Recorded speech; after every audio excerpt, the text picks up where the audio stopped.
Hi Joe, Hi, Henrik. How you doing? I'm good. I can't complain. I know that we were supposed to be in London. We were supposed to be sitting together in our offices in London. Yeah. But just like everything else this last year, you can't plan for anything, can you? No, not at all. I was so looking forward to it. This would have been my first sort of real life event in over 18 months. So I was really looking forward to it, and it's such a shame Yeah. that it hasn't happened. But next time, hopefully. Yes, same here. But I'm regardless of you're sitting in the UK and I'm sitting in Norway. I think we're going to have a good time regardless. And I've been waiting for this for a long time, and it's great to have you on the show. And of course, we've been fortunate enough to work with you and the team for this past year as well. So a big shout out to Simon Green and Lisa Woodall and Andy Cox and Fiona Ellis as well. Shout out to the team. It's been great working with you. And now we're finally sitting here. But today we're not going to talk about that. We're going to talk about your journey in IT, how Ordnance Survey is, changing both internally and externally, and all the exciting things that you guys are doing these days. Yeah. But before we went live here as well, we talked about how you landed your first job in IT, and objectives and ambitions that you had when you were growing up. And I know that IT was not on the first place. You wanted to be a vet, didn't you? Yeah, that's absolutely right. So You have yeah, a cat behind you as well, I can yeah. see. Sorry, I just realised the cat has had a stretch because that's what you do mid-afternoon I is have a dog as have a well, nice but I stretch. just I just threw him out of the window now that we're doing this link to life. Yeah. Hopefully that's where she'll stay. Yeah. Classic timing. Um, yeah, so no, you're absolutely right. So I absolutely fell into a sort of technology company really by complete accident. When I was growing up and in college and stuff, I really wanted to be a vet. That was my primary ambition. I was studying maths and sciences in order to hopefully take me to university, and didn't get anywhere near that, to be honest, for lots of different reasons. Circumstantial as ever, things happen, and I was a bit poorly during my sort of first year of college, and lost a lot of study time. And then, as I got older, I really wanted to work hard, but I also really wanted to play really hard, and so um, sort of really spent time sort of just trying to earn money, do my studies, but also have a bit of a nice time. And Yeah. and then I got my first sort of proper job when I was about 18, working sort of as an admin PA assistant in London.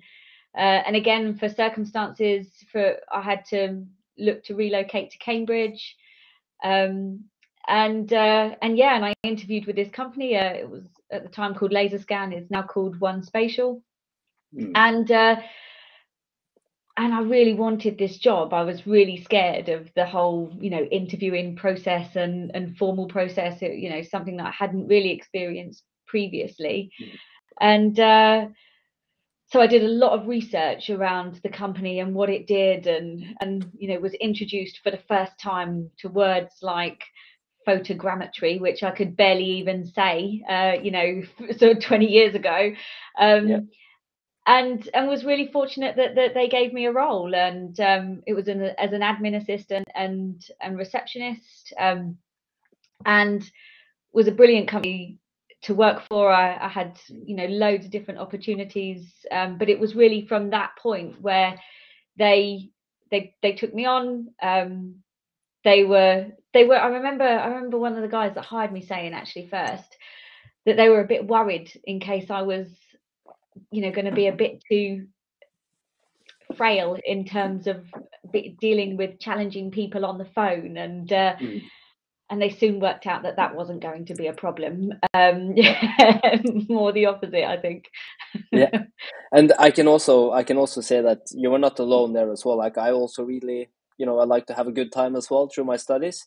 And I think a lot of people will recognize themselves in this as well. I think we even have a shout out from the Philippines here as well. And I think Great. there's a lot of people that likes to have a good time. But that first job in IT as well, and I know that you mentioned this kind of in previous interviews as well. Like when you were 18, 19 years old as well, and coming into that job, that this software firm as well was also giving you the opportunities based on kind of attitude and altitude as well, and aptitude on how you were approaching the job. So kind of what did you learn from just that experience that you have taken with you through your career? Oh yes, so much. And it's something that has stayed with me forever. I turned up to that job pretty clueless, with no professional or formal qualifications whatsoever, other than some GCSEs and a couple of A levels. And actually, the one thing I had was a work ethic and a determination to learn and to do something. And it was really important to me to understand what the organization did at quite a fundamental level. And it was through that sort of curiosity that opportunities presented themselves. And I will be forever grateful to Unspatial and the leaderships throughout that time for the fact that they didn't look at my qualifications, they didn't look at my CV, they sort of saw somebody who I don't want to be too bold and say was bright, but was tenacious at least. What perhaps I lack in intelligence, I make up for in tenacity. And very much valued the aptitude over an attitude over formal qualifications. And that has been something that has stuck with me throughout my career, and even to the present day, when coming into Ordnance Survey and looking at how we can build our own capacity and capability, looking to refresh what was already in place, but a trainee scheme where we look to invite people from multiple different backgrounds, having had previous careers, new into roles, or less experienced, to say, well, if you're curious and you're willing to learn, then a tech role, and particularly software engineering and all of the related roles around it, might be a really good space for you to take either a different approach or further your career and your ambitions. And so it's had a massive impact on me throughout my whole career, actually. And I see we have John O'Toole with us today as well, and he actually mentioned that you interviewed with you 16 years ago at One Spatial, and he's still there. So I think that says something about the culture of that company as well. So that's a shout out to them. Yeah, absolutely. And John, incredibly clever guy, and brilliant work ethic, and and again, I think that just shows how great One Spatial is at retaining talent, because John certainly represents talent within One Spatial, and it's great to hear from you. Yeah, it's cool to see that people are watching as well. That's great. I know this conversation would have been interesting regardless, but it's also great that people find it valuable.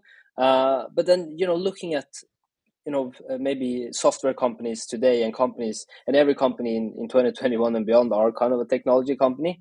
So what have you seen that when it comes to just finding talent and finding right people for the job, that goes way beyond just qualifications and CV? Like how do you get those people to apply for those jobs as well, even though they don't have or might not have the formal criteria, but they have that interest and that curiosity to learn? Yeah, really great question, actually. So to me, that's one of the reasons why I was so keen to talk to you and do events like this. One of the things is, from an Ordnance Survey perspective, many people might know us for paper maps. They might know us from walking in the hills around Great Britain. But actually, there's a lot more to Ordnance Survey than that, and there has been for many, many years, actually, and particularly around our digital transformations that we've done. And that's quite a new term, used more over the last 3 to 5 years, but it's something that Ordnance Survey has been committed to for the last 4 decades or so. And so raising the profile of Ordnance Survey as a tech company is really important to us, and also raising the fact that culturally, we are very much of the opinion, particularly in the technology and design space, that we value attitude and aptitude over formal qualifications. We absolutely value diversity, and anyone with a curious mind and a willingness to learn, could be successful not just at Ordnance Survey, but anywhere. And I'm really proud of the platform that we can provide people to either dive into technology as a career space or to further their career and achieve their ambitions. Yeah, and we also know that kind of when you worked for One Spatial as well, like you worked with Ordnance Survey for a very long time as well, and kind of, you know, coming from the outside and seeing that journey just for, because I like myself as well, like even though I'm Norwegian, I you know, Ordnance Survey I've been following for many years, and I also know that, you know, they're printing millions of maps every single year. But then, you know, after this past year, I've learned so much more about organization and how it actually works, and it's much more than just maps, as you said. So how have you seen Ordnance Survey kind of changing these past 20 years, exactly from, you know, working with maps to the data? Yeah, massive change. As I say, you know, many people, and particularly in Great Britain, will know Ordnance Survey for their Land Ranger and Explorer maps. But ultimately, that is a very small part of our business now. It's less than 5% of our business as it is today. And actually, we've been a data-driven organisation for a long time. But what we've seen more so, particularly over, you know, and especially over the last 18 months or so, is that the data that we provide fundamentally underpins many of the everyday use cases of Great British citizens. You know, whether that's getting blue light services to patients faster, whether that's underpinning the land and property market, which, you know, a large proportion of our economy is driven on and based on, you know, through to looking at innovation and the use cases of the future, be that connected cities, connected autonomous vehicles. You know, all of those things require geospatial information and geospatial data in order to make them work. You know, where things are, how to get to places. That sense of place and location is fundamental to many things that we do on a day-to-day basis. And our organization is, you know, has definitely transitioned from that, you know, maps through to data-driven organization. But we're also facilitating other organizations going on that journey as well, not necessarily from maps to data, but from, you know, assumptions to data and information. And certainly that next bit around, you know, how do you turn data into information and into intelligence? That's really important for us as an organization. Yeah, and then when you joined the company as well, like what were some of your objectives? Like what did you see? Kind of what resonated with Ordnance Survey that made you like, this is the, now I've been working with the company kind of from the outside for many years, but now this is like, I really want to join this company because they're happening so many interesting things. Yeah, and I have to be completely honest, I was a bit of a massive geek about it. Because I'd worked for Ordnance Survey sort of on the delivery side for about 10 years prior to joining, I had often sat there sort of thinking, oh, I wonder if I'll ever get to work for Ordnance Survey. And Yeah. so when the offer came through, it was just too much of an opportunity to turn down. And to be honest with you, I don't think I'd have left, or I don't think I'd have left One Spatial for any other organization, because I was incredibly committed to One Spatial as well. But for me, and I have to say, I'm going to be completely open and honest, I was wrong. So I used to, you know, having worked with the organisation for 10 years, having understood it quite at a fundamental level, I'd still looked at Ordnance Survey from the outside as quite a slow organisation. I thought, oh, you know, quite typical, you know, ex-civil service, heavily government based, maybe burdened with bureaucracy and process and paperwork, and it felt incredibly slow from the outside. I was wrong, like really wrong. There's nothing slow about Ordnance Survey. You know, we're running all over the place. What, and I think that's really the problem. What I've learned since I've been there is the pace of work is incredibly fast. It's just sometimes we need to straighten out the line, and, you know, a bit like I mentioned, our data facilitating getting blue light services to their patients quicker, we need to have a stronger direction on where are we going, what are we trying to achieve. And technically, particularly for us, that's been a really important thing. So, you know, when I came in and I really understood what was going on in the organization, what I felt we needed to help us not run faster, but make greater progress, was actually a clearer idea of where we were going. What were we trying to achieve? What was the next sort of thing that we needed to get done? And that's what I hope I've tried to bring to the organisation, and continue to bring to the organisation in the 5 years that I've now been there. Yeah. And then also kind of looking at it from a director of technology and design, or if C-level executives as well that are also working closely with technology, like what have been some key learnings for you in the C-level position as well? Like what do kind of directors of technology and design and CTOs, CIOs, what do they need to be aware of, kind of, and what should they be focusing on from a leader perspective today? So I think particularly from a technology perspective, and I think this maybe sounds a bit counterintuitive, but to me the focus is on the people, not necessarily the tech. There are far more clever people than me in Ordnance Survey. There are far more clever people than me across the organisation and in the industry that that whilst I like to consider myself pretty technical and I have a strong interest for it, but there are deep experts that know an awful lot more than I do. For me, the greatest responsibility is creating the environment for people to be at their best. And and when I say be at their best, that's the whole classic of not get it right all the time, fail and learn, and move on, and ultimately then succeed. So to my mind, even in technology leadership, it's all about the team. It's all about the environment, and it's all about the culture of making sure that we're set up for our people to utilize and embrace technology in the best way that they can for us to ultimately be successful as an organization. Yeah, and you also often talk about kind of mastery, autonomy, and purpose, right? And that's how you're actually building successful employees and colleagues in your organization.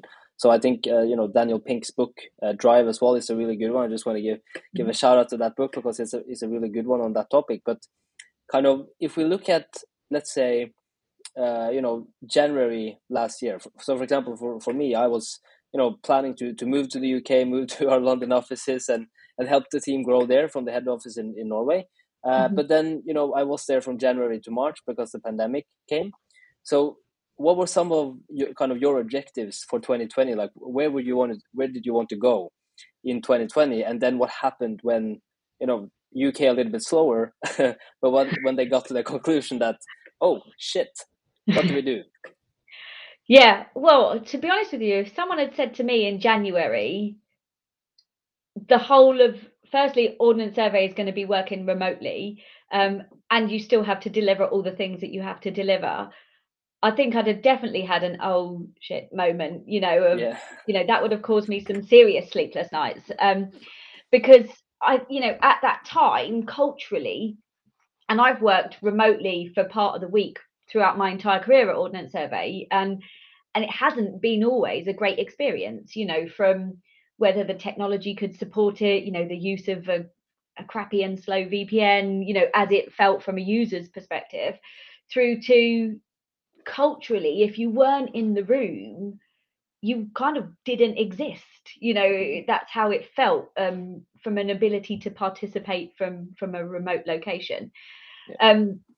However, I mean, it's literally, I'm unbelievably proud of how well the team, our IT services teams, our development teams, how they coped with what was a sort of light switch transition from in the office to remote working, particularly around how particularly around all of the stress and pressures that existed at that time, whether it be because the schools were shut, the care providers were shut, people were sick, that sort of thing.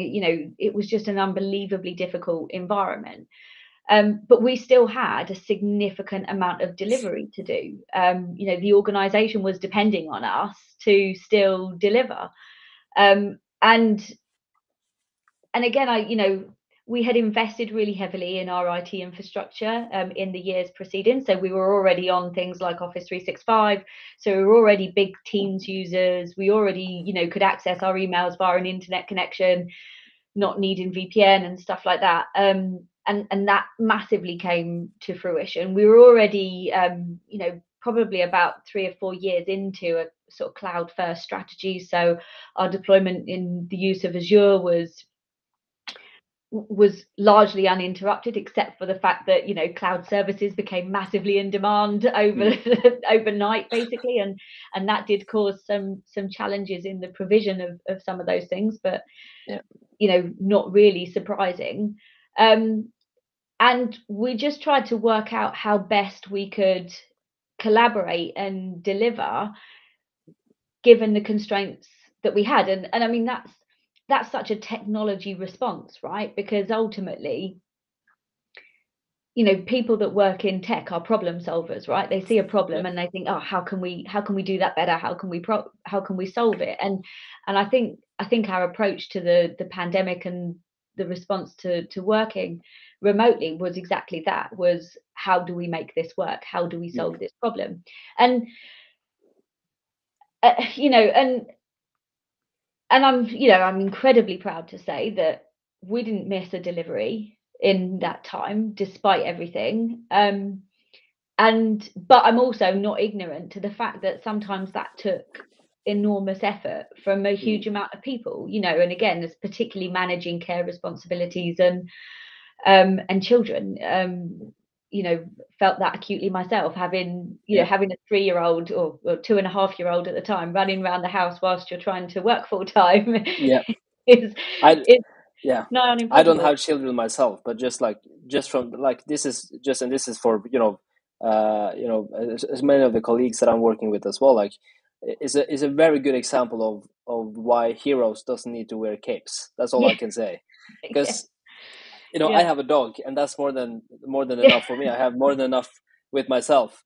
So do a lot more people now have dogs. 2-3 children into the mix with a small dog or a cat in the background, that's going to be something different. And just we have one, and and my husband, his work was massively impacted by the pandemic, so he was around a lot to help with the care responsibilities. But man, we saw this much of it, and it was still stressful at times. But actually brought some really fantastic learnings.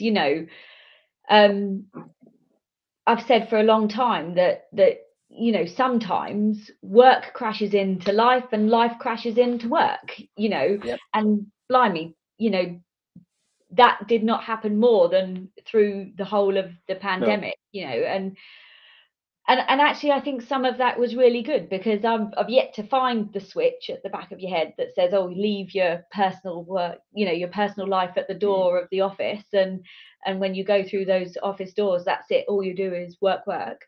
That isn't how the human brain works. That isn't realistic, and when there are pressures and challenges that are external to the work environment, of course they're going to have an impact.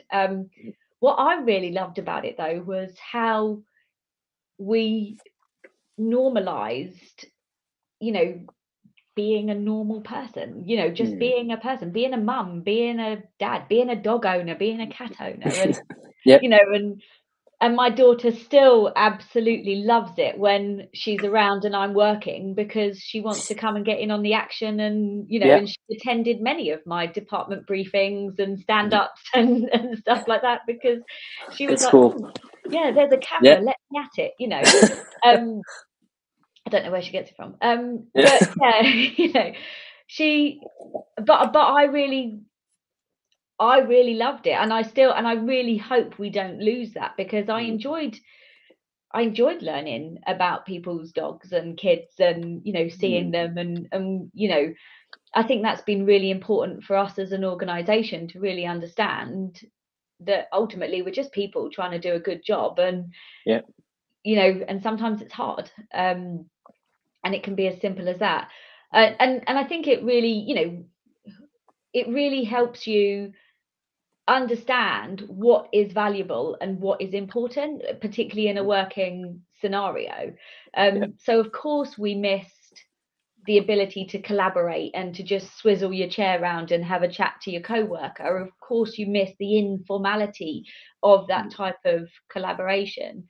But we valued other things like, actually saying, right, well, in my department, we spend 30 minutes every week having a Teams call where we just chat. And it's not agenderized. It doesn't necessarily have to be about work. We just have really informal chats. And we've covered everything from, thoughts and feelings, fears and concerns over the pandemics, and, all of the different phases that seems to have been through and continue to go through, through to whether Frozen 2 is better than Frozen 1 or not, through to what are the latest technology trends? How do we feel about, what they might bring to the table? How do we get time to explore and innovate? How do we change our working culture and processes to free people up and give people enough time to explore, as well as just do the kind of day-to-day work, Yeah. And you also said this, like in our previous conversation as well, which I really like, that it's not about how many hours you're working, but it's the output, right? And I think, just as you said, like COVID made us much more human as well, because you realize that you're able to do the job, but then also be a person, and then be a human in there. But then you also, like, I know that there's been a big focus from in Ordnance Survey as well, like how they developed the culture this past year. So kind of how do you build that strong culture, online, where you don't have the same ability to, just as you said, like turn around and kind of be informal in that sense? Yeah, because I think what's been really important, and it's something that Ordnance Survey particularly is taking forward culturally, is that, and this is a phrase that I'm not going to take credit for this phrase. This is a phrase that has come from one of our ladies in HR, is that work isn't a place that you go. It's a thing that you do, right? And the where and the when and the how of that is kind of down to you as the person who best knows how to perform their work. And I really love the empowerment of that. I don't want to be judged, and have felt this for some time. I personally don't want to be judged on how many hours do I work, or how much time do I spend in the office. It should be about the value that I bring and the outcomes that I drive and contribute to. And I think, a lot of organizations ultimately have in the past had a culture based on presenteeism. If I can see you, then clearly you must be doing good work, and therefore leave your jacket here, and then we can see that you're in the office. Yeah, exactly. And to me, that just is such a crappy way of valuing people and output and outcomes. And ultimately, it gave us the opportunity to say, do your work as and when and how you want to. These are the outcomes that we really value. These are the outcomes that we think are really going to be important for us as an organization. The rest is down to you. And from a personal perspective, and I hope my team feel the same way, the empowerment that brings, is culturally different to what we've had in the past. And like, don't get me wrong, it takes some getting used to across all fronts. And I'm not saying that we've got it perfect by any stretch of the imagination, but we really have seen a step change, and one that we absolutely want to continue to develop, for sure. Yeah.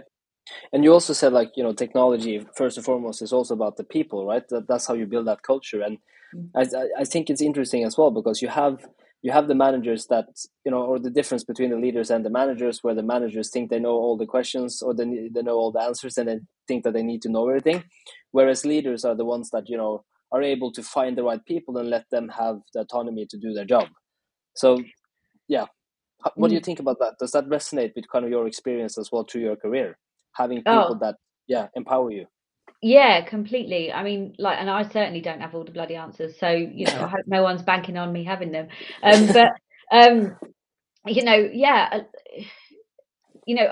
always said, you know, for many years, actually, it was one of the questions I was asked prior to joining Ordnance Survey was, how do you like to be managed? And I was like, I don't know, you know, I don't know. And I was sort of thinking in my head, like, it wasn't an interview, but it was a sort of conversation about maybe taking a role. And I was like, do I answer this honestly, or do I sort of give a political answer to it? And I just thought, oh no, I'll go for honesty. And I just said, I don't like to be managed. Don't manage me. You won't get the best out of me. You know, I think plans, scenarios, incidents, situations, those are the things that should be managed. I'm a person. I want to be coached and supported and developed and given the freedom to mess up and know that I'm not going to lose my job over it, you know, and learn from it. I don't want to be managed as an individual. That isn't how to get, and that hasn't just been, you know, in my position today. That's been throughout my entire career. And I mean, I'm pretty sure that if you look back at some of my school reports, you know, they'd probably say something along the lines of, has a problem with authority. No. You're not alone. Same here. Yeah. But it isn't that I've got a problem with authority. It's I don't want to be managed. I don't. That isn't a good environment for me to do my best in. And that's how, you know, not saying that that's right and that's right for everybody. Obviously, everybody's different. But I've never met anyone that says, "Oh, I really like being managed." You know, and that's a really great experience for me. And again, particularly not in the tech world, where, you know, we talk about those words, mastery, autonomy, purpose. They're three words that have been said a lot, you know, particularly around agile development methodologies, and sometimes they can be kind of used in vain. Whereas, you know, fundamentally, I think they are the key to making sure that you know, that the individuals stay engaged with an organization, that, you know, not with a technology, because technology changes all the time, you know, and so it should. For me, it's about how do we enable and allow the individuals to keep pace with that technology change, to be at the forefront of it, and to have that autonomy to say, this is a technology that's really important to me, or a space that's really interesting to me. Because when you're engaged and you're interested and you're motivated, then of course it's going to achieve better outcomes for the person and the organization, and you end up with this sort of mutually beneficial relationship, which surely, you know, has got to suit everyone. Yeah, and I really like what you said there as well. Like, you know, situations and scenarios, these can be managed, but not people. I really like that. That, you know, I'm going to take that with me. I'm just going to write it down. I just got famous words by Jo Shannon, because that was really good. I'm just going to write that down. Many. Don't worry. Yeah, there won't be many famous words by Jo Shannon, I can assure you. But it's a really good one. Less is more.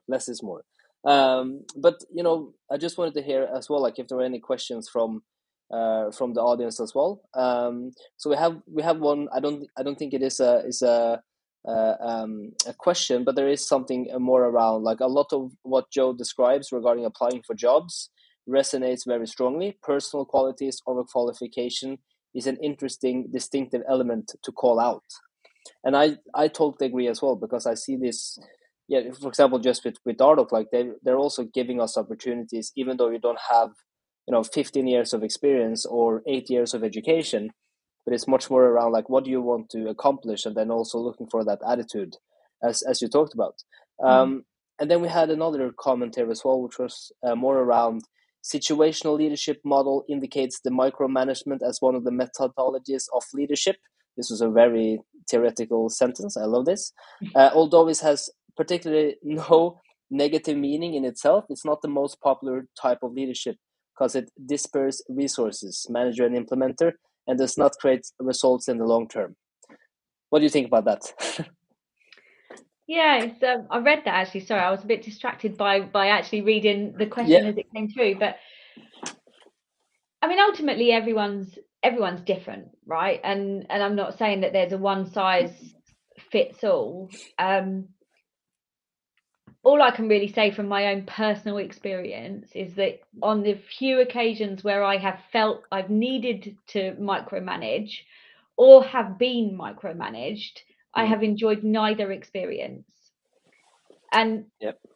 and ultimately, I certainly, in the experience when I have been micromanaged, don't feel that I gave or that I was able to perform at my best.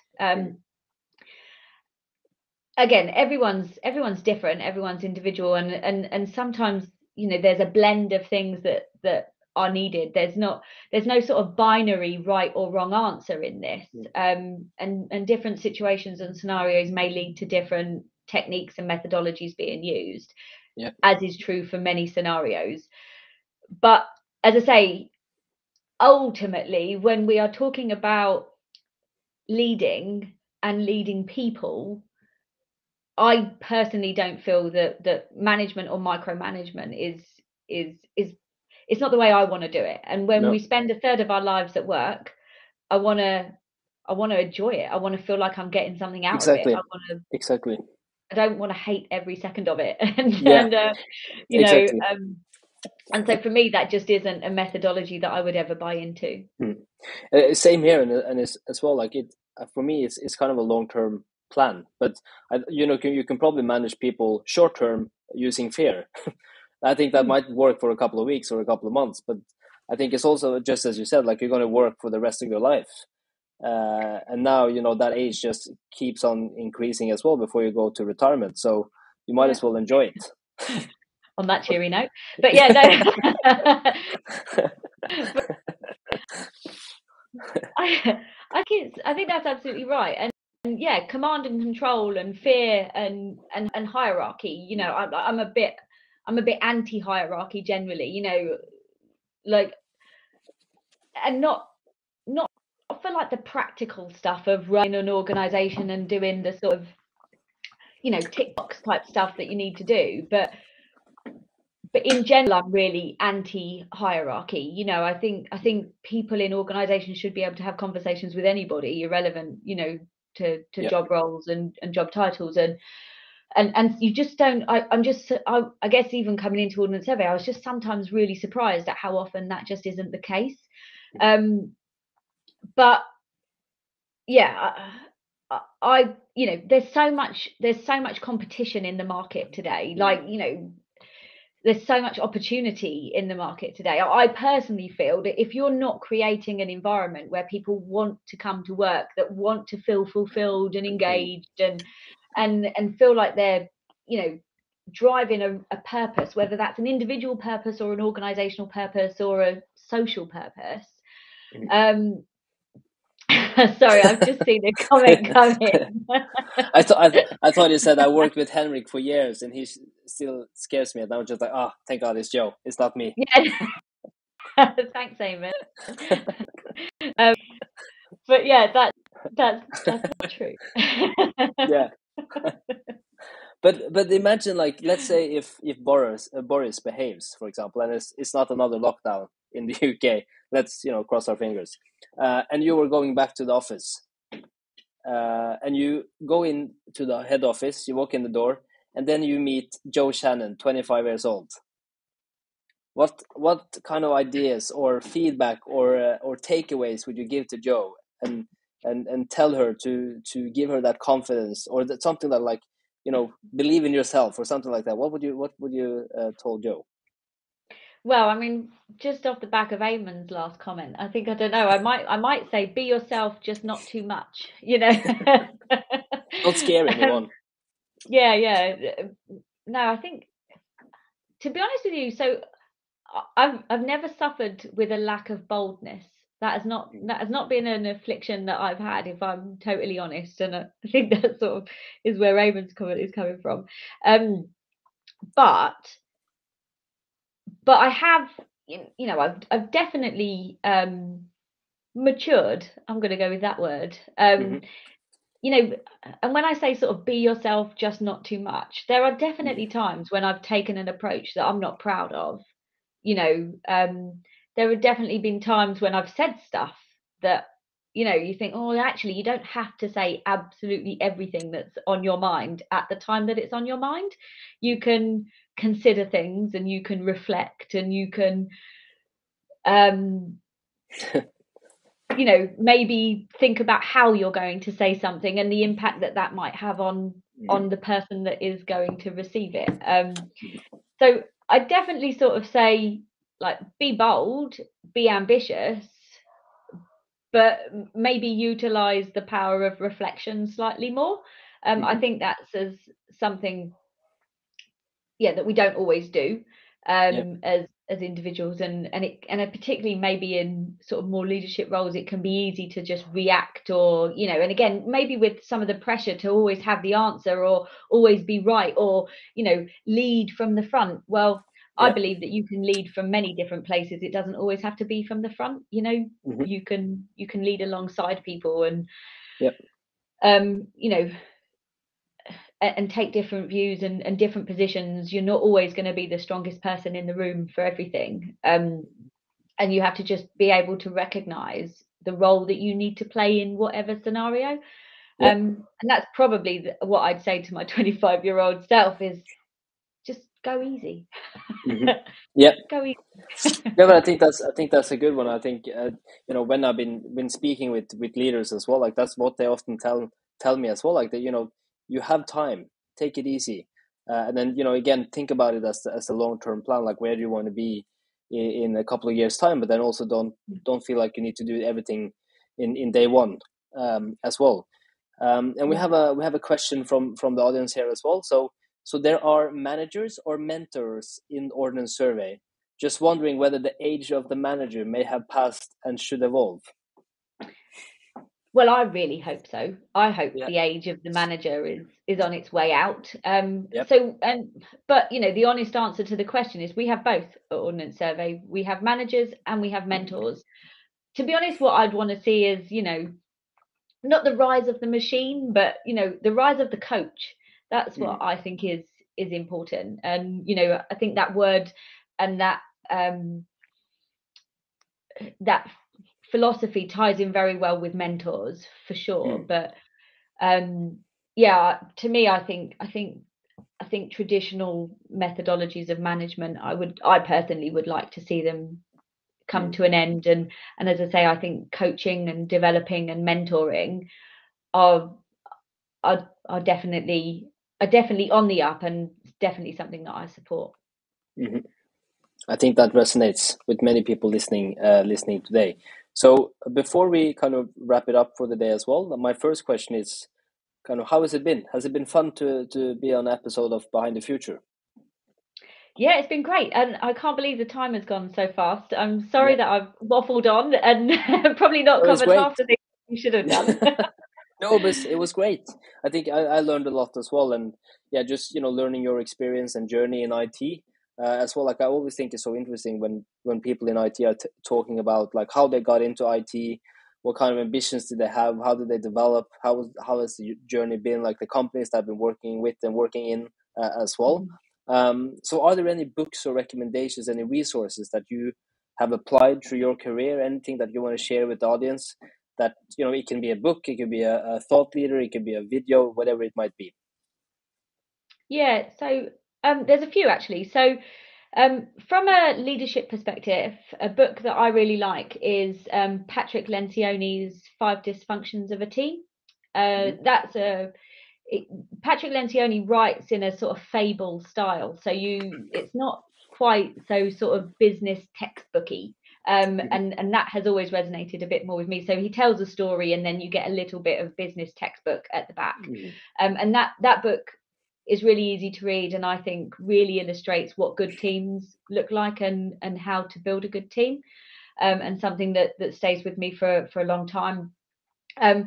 I was also recommended, or sent actually, a book called Inside Out Thinking, or the Inside Out Revolution, which is around how you can approach your own thinking and your own well-being, and how that can have a sort of transformative change of how you receive feedback, give feedback, you know, think about your career, your life, the whole lot of it, and that was a really interesting book that I've read recently.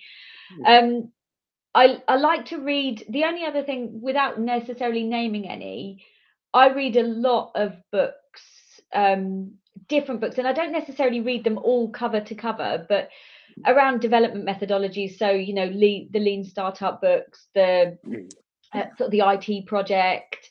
You know, I like to read snippets of a lot of different books, because I'm not really a believer of read one book and then that's the way you do it forever and a day. I like to gather a lot of information, and I like to assess different methodologies, different perspectives, and build my own view as to what I think works for the team that I work within, and the sort of the constraints of the organization that we have, and the opportunities that the organization wants to try and take hold of.